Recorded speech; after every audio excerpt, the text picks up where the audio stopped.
You're live. Oh, hopefully it started off with my neck taking up half the screen. I hope so too. Hopefully. I see one person. Hi! And one thumbs the up. Daily Pin. If you can hear us, please let us know. Yeah. Can you hear us? I mean, our microphone looks good. We have not gone live. Hi. Stacy, hello, Patricia, hello, Kayla, Olivia. Hello. Hi, Kim. Kim, Amber, Courtney, Marissa. Can you tell us if you can hear us? Serena. So we have not gone live. I can hear you, so we're good. Good. We haven't gone live since we lived in South Carolina. Yeah, it's been a really long time. So we had some kinks to work out, but we're only 5 minutes late. That's pretty impressive. That actually is pretty good. And the kids are napping, and right as we started the live stream, somebody delivered something to our house, and Rusty freaked out, and it was like right at 2 o'clock. It was really fun. Yeah, it was really exciting. Yeah. So this still being a new channel, we're limited to 15 minutes. So we're only going to have 15 minutes. Right. So we need to rapid fire through these questions. If you have any questions, ask them in the comments, and we'll try to read through those too. And then I think the plan is for our filming of the kids are in bed tonight for tomorrow. It's gonna be really good. It has to do with hair. Oh no, I don't want to do it. It's gonna be really good though. Okay, so I'm gonna pull up some questions and start off here while you read. It's nice that the kids are still napping. Yeah, I mean, know. People are from all over. The baby, Eloise, she's doing wonderful. We'll talk more about her. Tracy, have you abandoned potty training? Only temporarily. Washington, Ohio, Ontario. You mean we are eventually going to potty train them?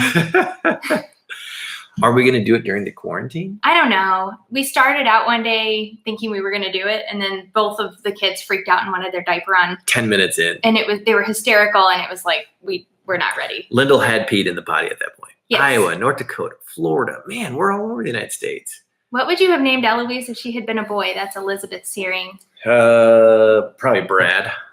No. I think we had decided on Adler, but neither of us loved it. We just both didn't hate it. Right. So and thank goodness she was a girl. Kind of keeping the German theme. Okay. Yes. So our delivery was actually KBS beer. Somebody just talked about Founders. So hey, Kalamazoo. That's right by Grand Rapids. Okay, what's the next question? All right. So Marlene H. What's the process you use to discipline your kiddos, parenting style? We use a lot of Janet Lansbury techniques. So it's called respectful. It's RIE, respectful something. I guess trying to talk to them like adults. Right. Treating them like a human being, like an adult. We need to read up on how to get them to listen. Don't rush the potty training thing. Your kids are still young. I mean, Lyndall she's ready. Bear is not. What's the most useless talent you have? The most useless talent. I can suck in my nostrils like this. That is very useless. What do you mean useless? I don't know. So Dana, I'm going to go ahead and answer your question while Brad thinks. Okay, good. You're wondering how we're getting Eloise on a schedule and how we are sleep training her.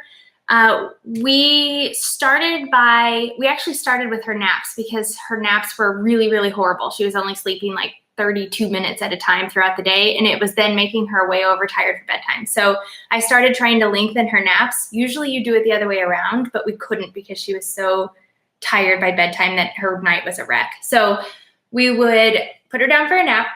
She would wake up at 32 minutes. We would leave her and see what would happen. And if she cried for like more than 5 or 10 minutes, we'd get her. But it really only took like a day or two for her to start taking over hour-long naps just by letting her figure it out for a little bit.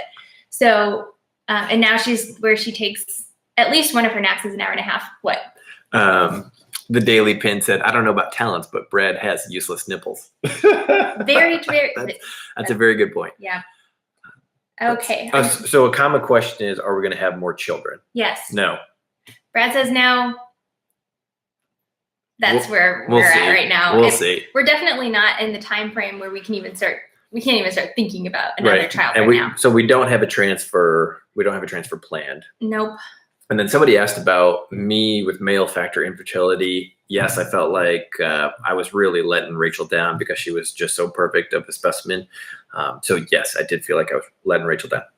Well, you shouldn't have. It was, I mean, it all ended up just fine. If we didn't do IVF, we wouldn't have had Bear and Lyndall living at the same time. I think it made Eloise pregnancy even that much sweeter. Oh, totally. Yeah.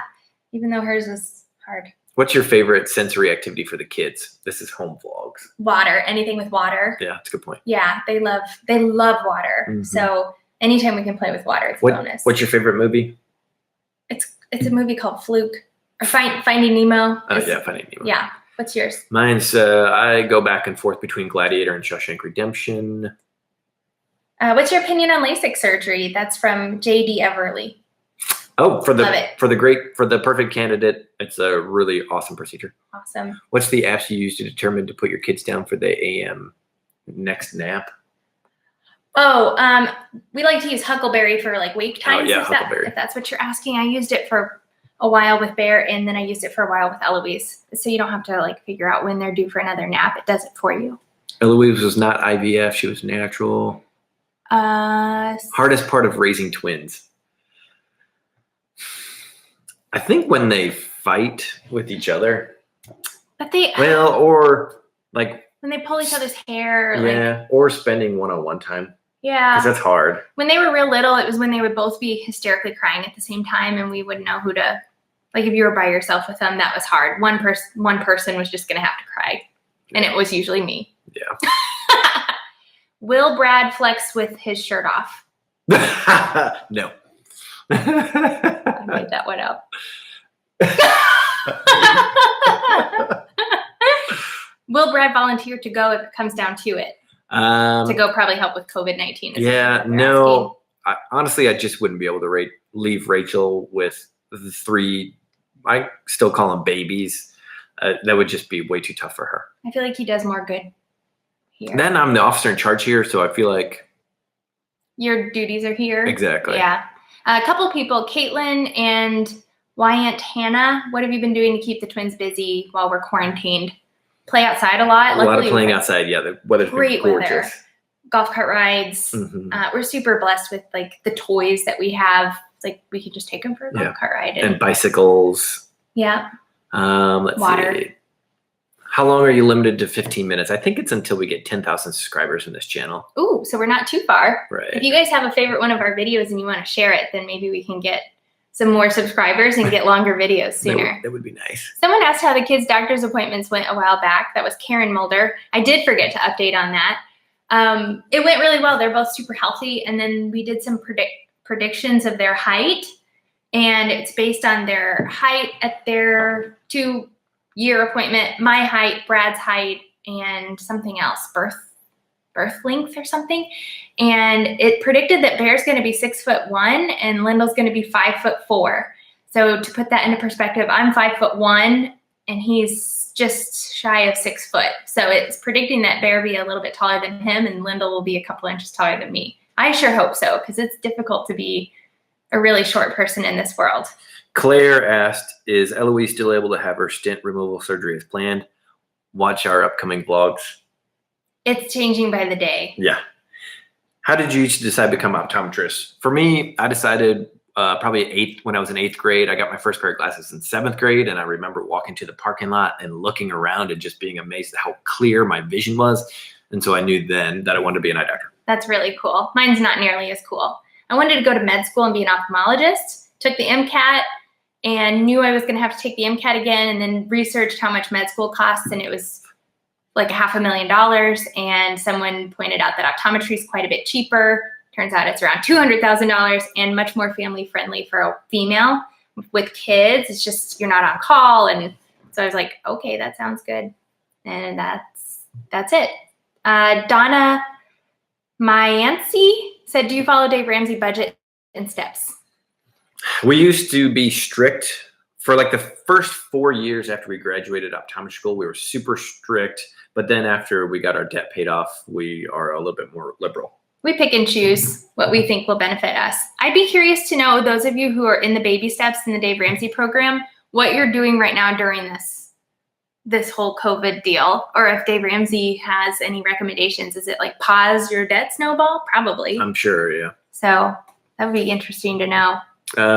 When are we going to do a chat with Barb? Actually, really soon. We talked about that the other night. Yeah. Rachel, how are you handling your anxiety? Not well. No. She's- I'm looking at maybe getting my med dosage Especially changed. with Eloise's surgery in limbo. And yeah, we just don't know how that's going to look, or if both of us are going to be able to go, or just one of us. There's so many questions that we have, and that's a lot of stress. And then the whole outlet thing, a couple of you guys are asking for an update on that. We posted in our blog today that her outlet was giving us alarms for low oxygen. And just a quick update on that. We will update in the vlog tomorrow, but since then it hasn't happened. Her pediatrician was okay with like resetting the firmware of our outlet and seeing what happens. But I'm still on guard because the fact that her notifications were both corresponding, meaning her oxygen was dropping as her heart rate went up, just makes me nervous. So poor baby Eloise just can't buy a break. She is giving us a run for our Although money. her neck looks great. Rachel actually went dairy-free, and maybe that was what cleared it up. But so Eloise's neck looks great.